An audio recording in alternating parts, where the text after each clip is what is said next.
Утро только начиналось. Мягкий свет поднимался над пустынной дорогой, а в небольшой придорожной закусочной пар от горячего кофе смешивался с запахами жареного бекона и бензина.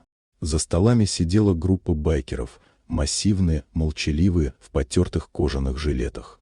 Люди обычно старались держаться от таких подальше, не задавая вопросов и не глядя в глаза. Тишину внезапно разорвал детский крик. Через парковку бежала маленькая девочка в красном платье.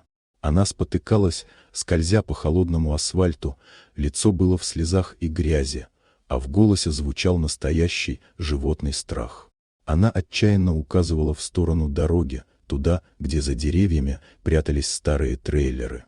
Ее плач был таким пронзительным, что разговоры стихли сами собой.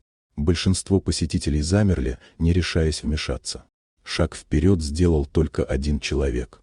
Итан Коул, широкоплечий байкер с усталым взглядом, опустился перед девочкой на колено. Он понял все без лишних слов. Его лицо стало жестким и собранным.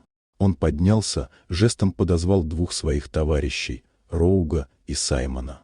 Через секунды мотоциклы сорвались с места, оставив за собой рев моторов и облако пыли.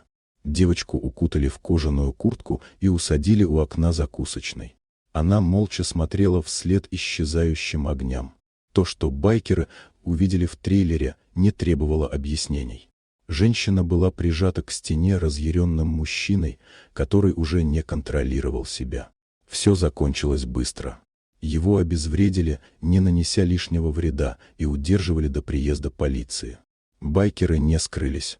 Они спокойно ждали, пока сирены приблизятся. Девочка крепко держалась за ногу Итана, а женщина, Лора, смогла наконец рассказать, что мужчина был ее бывшим партнером, недавно вышедшим на свободу и нашедшим ее.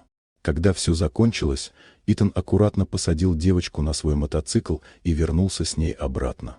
Утреннее солнце уже поднялось высоко. У закусочной собрались люди, дальнобойщики, путешественники, местные. Когда они увидели девочку живой и мать рядом с ней, разговоры стихли.